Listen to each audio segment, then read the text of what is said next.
पीछे कर ले, लोगो लोगो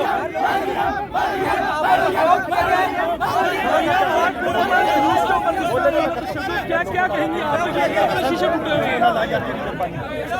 सबसे पहले तो अगर आपके अंदर इतना हौसला नहीं है, अगर आपके अंदर इतना जुर्रत नहीं है कि आपने मुझे बुलाया और आप ये बर्दाश्त कर सको, तो आप मुझे बुलाते क्यों?